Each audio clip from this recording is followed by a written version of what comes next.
Since her appointment as Deputy Mayor for Health and Human Services, our next speaker, Ann Williams-Isom, has been coordinating the multi-agency response to the influx of more than 150,000 asylum seekers to the city since spring 2022.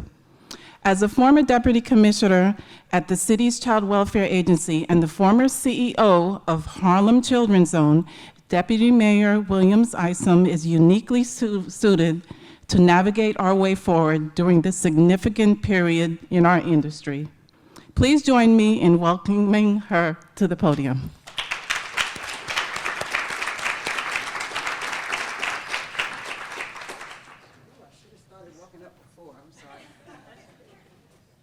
I almost wore that same suit. I am so glad I didn't do that.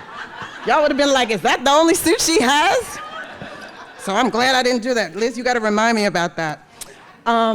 So I don't know how this is gonna come off, but I want you guys to know that I am bringing you a message of hope today. So as I start to talk about it, I'm sure my mood will change. Did you all see that Elmo sent out a tweet, when was it, yesterday? That was asking, said Elmo wants to see how people are, how are you doing? And it's been so crazy because people have been responding. So I responded this morning and I said, Elmo, I'm doing okay, but I could use some sunshine. And I feel like I'm a little blue because I haven't had enough sunshine. Are you guys feeling a little blue? Yeah. I mean, January is going by quickly, but it just feels heavy. So I'm gonna try to be hopeful, but you may feel some of that blueness. By the way, my 22-year-old kinda, I guess, I don't know, she's kinda bullying me. She took the tweet and put it in our family chat and was like, Mommy, what is wrong with you?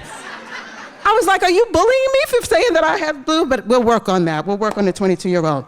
The other thing that's making me hopeful today is the phrase, former deputy mayors. Will I be a former deputy mayor one day? Will I get through this? Rich and Lisa and Linda, will I get on the other side of all of this? You're ahead of it already. All right, okay. She said, get there, sister. Okay, I wanted to start off the day and just obviously thank Nicole and Serena and Dan for inviting us here today. And I wanted to give some perspective about this day, this moment in time, and how I'm approaching it. About 2 weeks ago, I met Sister Norma Pimentel. Have you guys heard of Sister Norma? She is like a modern day Mother Teresa. And I happened to be invited to my alma mater at Fordham to have a conversation with her. She is an executive director of Catholic Charities down at the border and has been really dealing with families and children down at the border for a very long time. So as she was telling her stories in a way that none of us can really tell stories. We all work with clients, we all work with people, but she has seen people right off of their journey, mothers and children. She doesn't have a big fancy shelter or a big fancy herc. She has a small place in the basement of her church where she is greeting people every day. And she told the story about how grateful people are, about the faces of the moms that come and finally can get some shoes, of the dignity about giving somebody a shower when they really haven't had a shower in a period of time. So as we New Yorkers were kind of complaining about this, she said that what we should be doing is that we should be waking up every morning asking what more can we do.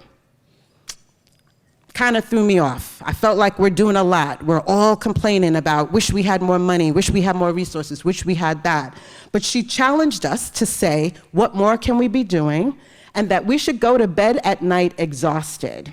I was like, what kind of nun is this? Now, I do remember going to Catholic schools, but I don't remember this message being this way, that we should go to bed exhausted from doing good. I want you all to remember that. I know that 22 months ago when we came into office, we could never have anticipated where we are right now as a city. We came in with this excitement that we were really gonna focus on the homeless population, a traditional homeless population, and many of us, because of our background, were thinking that we really wanted to focus on families with children. We inherited a shelter system that has been here for decades, and we were proud of it. Is it okay for me to say that?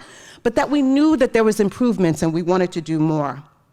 We understood that there were global shifts that were happening in Latin America and even in parts of Africa, and that there was strife in many countries, economic depression, hyperinflation in some spots, and just human rights issues throughout. But I don't think that any of us could have imagined in the winter of 2022 that New York City would be in the middle of this humanitarian crisis. I guess I want to stop calling it a crisis and call it a challenge, and that we would be playing such of a vital role because the whole world is literally looking at us. This is all to say that we may have understood some of the geopolitics and humanitarian issues happening in the world, but we did not understand that once those issues came to the southern border of the United States, that we would have public officials like the governor of Texas who would be intentionally treating people as political pieces on a game board. Now, let me say that again. A public official in one of the largest states in the nation purposely choosing not to communicate with the largest city in the country about how he was acting to send thousands of people, children and families, individuals that had just arrived in America to the Port Authority bus terminal. But we did our best to prepare and to respond. And when I say we, I don't mean the city of New York. I mean the nonprofits that have been there from day one, greeting families, being there for families, organizing with them, giving them what they needed. We met people at the points of entry because that is what we do as New Yorkers. We don't shy away from issues facing the city, but we also have to be pragmatic and transparent here. I don't think 40 years ago anyone could have imagined that we would have this many people coming to our shores, coming and seeking shelter, and that we would literally have no additional resources, no additional planning, and no time to prepare. So it's important to talk about that in the context of this conversation today in terms of the shelter system and its infrastructure. I'm going to ask you to open your minds. I'm not going to ask you to open your hearts yet. I'll do that later. But open your minds to think about this moment and what we are facing as a city. And when I say us, I mean all of us. With that in mind, let's just do some grounding, and I'm sure that Commissioner Park will do that later, but I will say it because we should say it over and over again. Since the spring of 2022, we have had more than 173,900 migrants come to our system. Of that number, over 60% have moved to other localities or found housing outside of our system, either in New York City or in other places resettled with families and friends. That's about 105,000 people. We currently have 122,300 people in our care. So that includes asylum seekers and our traditional homeless population. On a weekly basis, we are seeing still 2,000 to 5,000 people newly in our system. I'm happy to say that in the past few weeks, it's been a little slower. I think the week before it was 1,700 and last week it was 1,500. Think about that, how happy we are that there's only 1,500 people that are coming into our system so that we can have a little bit of a break and for the first time have our exits really be higher than our entrances. We've accommodated that, and you all know this, you read the newspaper, and stood up 217 emergency shelters and 18 humanitarian relief centers. Again, think about that. The current system that we have took 40 years to build about, and we have tripled that in less than 22 months.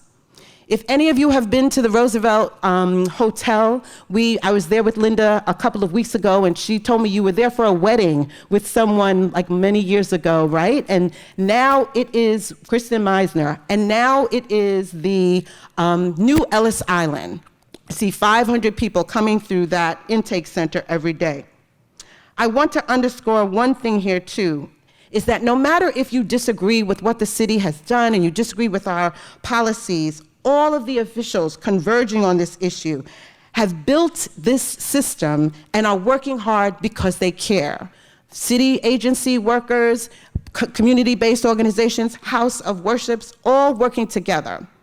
And you know, many of them don't have experience, not the experience that Molly Park and her staff have in terms of what that looks like and how to care for people and what shelter looks like and what resettlement looks like and what case management looks like.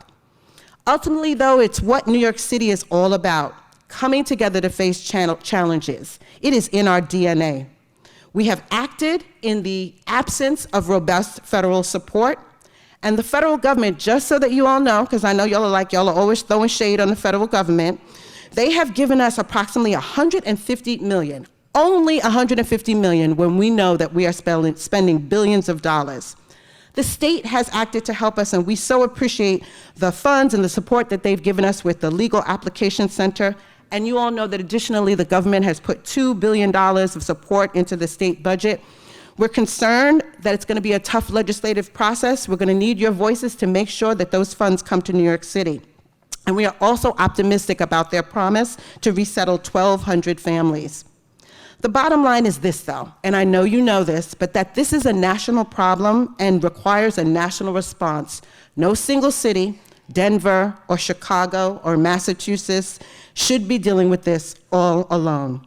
As I mentioned to you before, and just so that you also know the numbers, we have been able to do 30,000 applications in the legal clinic, which means that includes work authorization, temporary protected status paperwork, and asylum applications.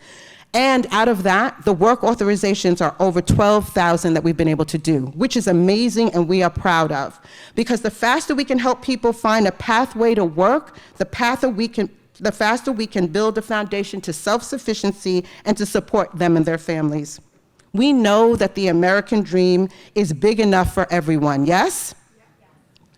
Can I say that again? Because only half of y'all think that the American dream is big enough for all of us. Is the American dream big enough for all of us? But it only works if we allow people to work. So hear it from me differently. I hear it all the time. When people come to this country, they want to know if they can work. At its base, self-sufficiency is what we all drive towards. The pride of a job, the independence to live out our goals and our dreams, and the chance to have our children live out their dreams too. We need a federal response, humane and coordinated. So, what's the path ahead? It means that we're going to continue to advocate and we're going to continue to serve. Both of those things come together. So I don't want you to get it twisted. I don't think that we're in City Hall and we're just screaming and we're not doing anything. We are going to scream and we are going to serve. What do I say? That rage and love live side by side in my life. And I can do both of those things at the same time. Yes? All right. So, you will see the mayor continuing to go down to DC. You will see us building a coalition of more people around the city and the country. And I need each of you to have your voice in that effort.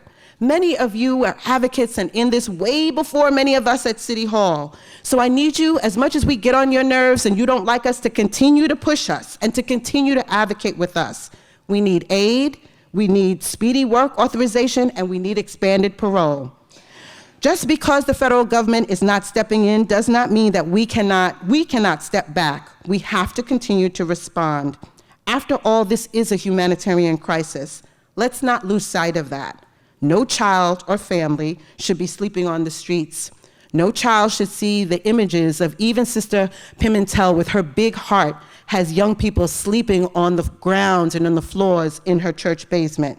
Children should be able to go to school and they should be able to get their education. And we should not be afraid to be in proximity to their suffering and to say that we want to do something about it. We will continue to uphold that in New York City. And I want to leave you with this, what Sister said. What more can you all be doing to help? Many of you are profoundly engaged in this and will continue to take part in those conversations today. It is important for you to think about this within the historical context and where we are today. Every New Yorker has put up and has been volunteering, but we can do more. There's been a lot of ugliness that we have seen, but we have to remind people that is not the majority of New Yorkers, that is only some. We need your positive energy today. We appreciate this history of advocacy that's uniquely here in New York City. I know we say this all the time, but when I look at Chicago and I look at Denver, they're struggling. I don't think they have, a legal aid society, other advocates like that. Did I just give a shout out to my brothers and sisters in legal aid? Where is Josh? Right?